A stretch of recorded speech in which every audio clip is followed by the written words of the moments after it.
Good morning. Congratulations to all the participants. Congratulations, of course, to our President Shimon Peres in his 90th birthday. I'm happy to open this panel, which was titled Tomorrow's War, No Longer Science Fiction. And I'm adding a question mark. No longer science fiction.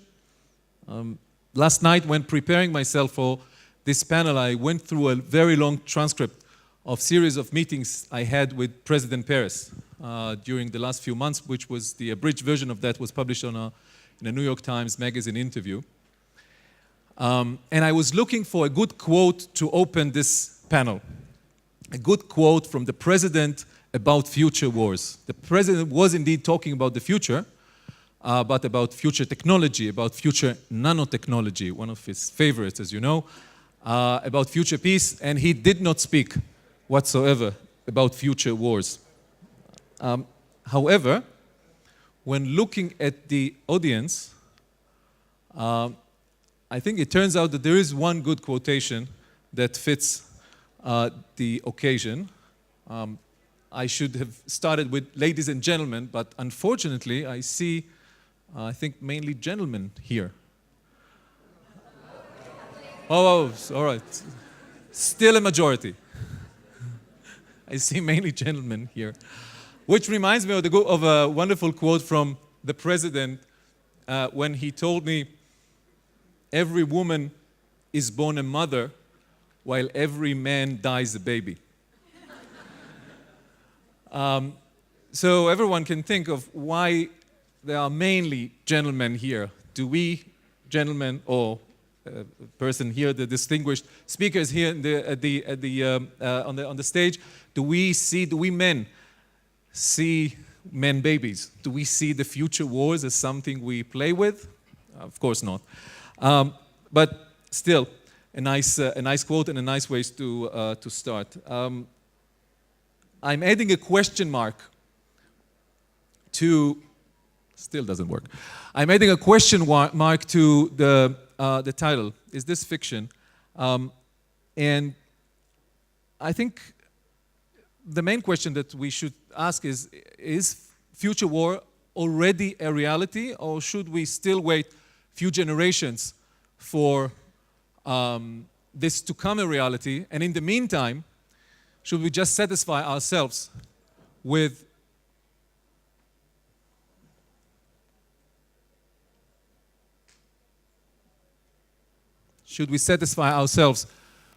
Hollywood movies? Should we satisfy ourselves with some features? And I was thinking about just 3 examples of recent releases from fiction, action movies, thrillers. I don't know if anyone saw the last James Bond, Skyfall. Everyone who ever saw any James Bond movie knows that at the beginning of the movie, after seeing M and then saying hello to Moneypenny, he goes to see Q, the legendary commander, the legendary chief of the MI6 laboratories. And Q gives him the spy toys. And in the recent film, Skyfall, the wonderful Daniel Craig, I think the best James Bond ever, comes to see the new Q. And the new Q is quite a smugged young geek. And James Bond asks Q to give him the new spy toys, and he gives him a gun and a transmitter. So James Bond asks him, is that all? Says, yes, what did you expect? A concealed pen that can shoot someone, or an armored car with a machine gun? So James Bond says, yes, I expected something along this line. Says, no. All you need is a gun and a transmitter. All the rest I can do from my laptop. Now, is that fiction? Is that just a fantasy? We have heard recently about a malware called Stuxnet that, according to the New York Times and Washington Post, אתם מפריעים שם. According to the New York Times and Washington Post reports, was developed not far away from here, as a secret, highly secretive operation, joint operation by the American and Israeli intelligence, codenamed Olympic Games, followed by another lethal malware called Flame, and another one called Tuco. And all these three, the most lethal and highly capable malware ever discovered on the face of the planet, were able to infiltrate the Iranian internet, and from there to so-called jump to computers that the Iranians thought to be air-gapped, completely isolated, disconnected from the web.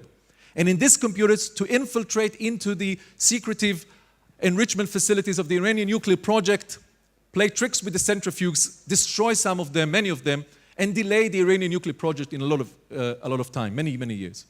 So it's not just fiction. And here's another movie, Oblivion, the last one from Tom Cruise.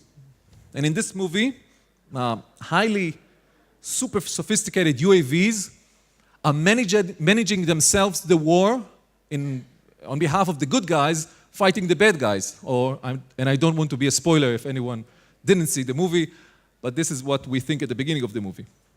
So, highly sophisticated drones making the war instead of people. Is this fantasy? Some time ago, as part of a research I'm conducting on targeted killings, I was invited to a military Air Force base not far away from here at night. And the officer escorting me asked me to come with him to the runway. It was midnight. And I was expecting, the runway was lightened with the bright violet light.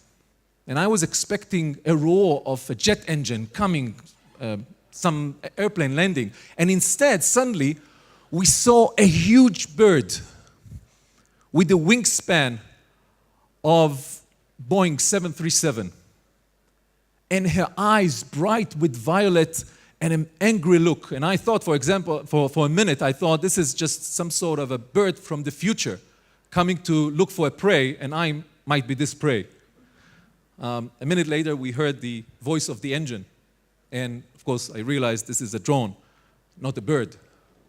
And the eyes, the shining, angry eyes, were just the reflectors on its forehead, reflecting the light from the runway.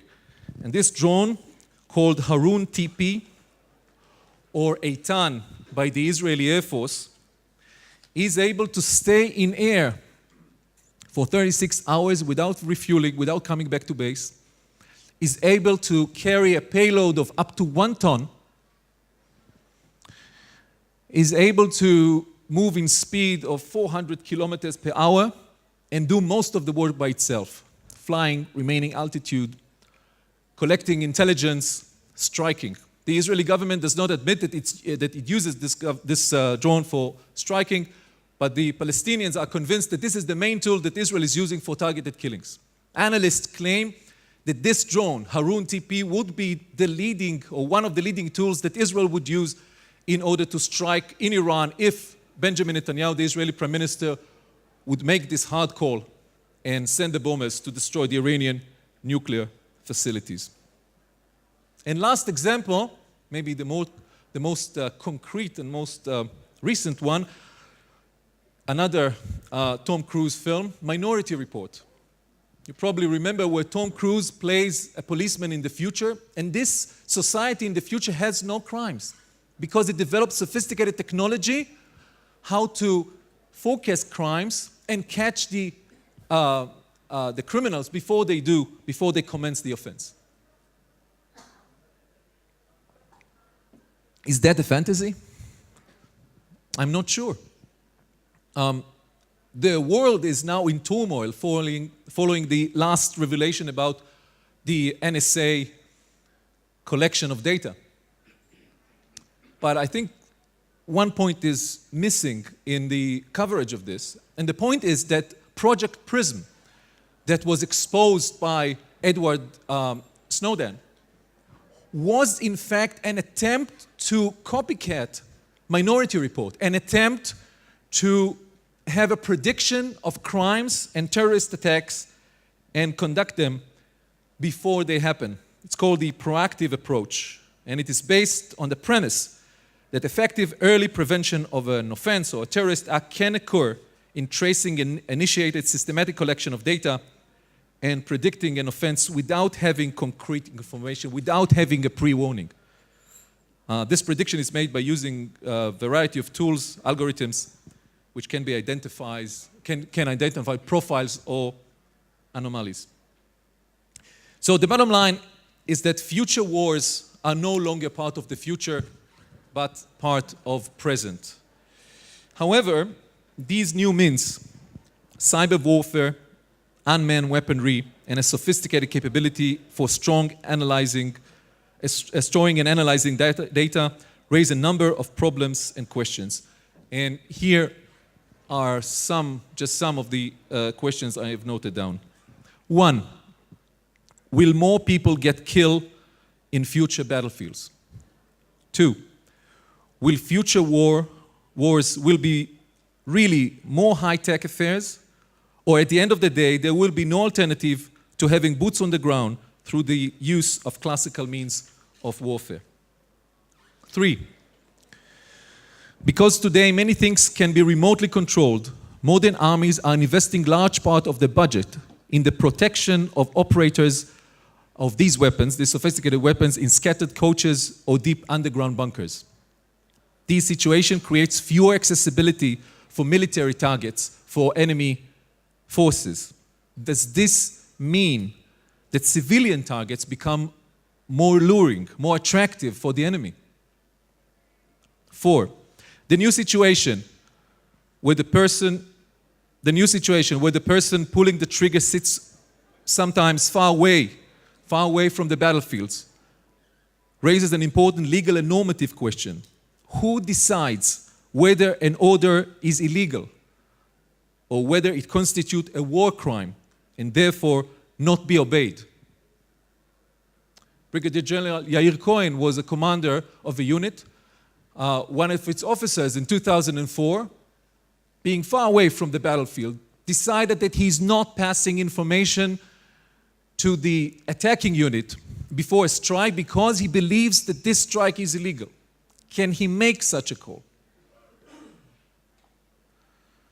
5, cyber warfare targets include infrastructure. The target cannot always be purely military. Should the laws of warfare can be changed accordingly so that intentional harming of civilians will not be automatically considered a war crime? Therefore, what is just war now, Professor Walter? And when is war unjust in these circumstances? 6, what is the role of nuclear weapon in the future battleground? And last, 7, the daily rate of extermination in Rwanda in 1994 was higher than the Jewish Holocaust, and the world stand aside. Here now, when we speak, in Syria, a form of genocide is taking place that has taken so far close to 100,000 lives with the use of old familiar weaponry. So what's the use of all these advanced war machines, the super sophisticated weaponry in the hand of the superpowers if they cannot stop vicious tyrant like Bashar al-Assad? Just some of the questions.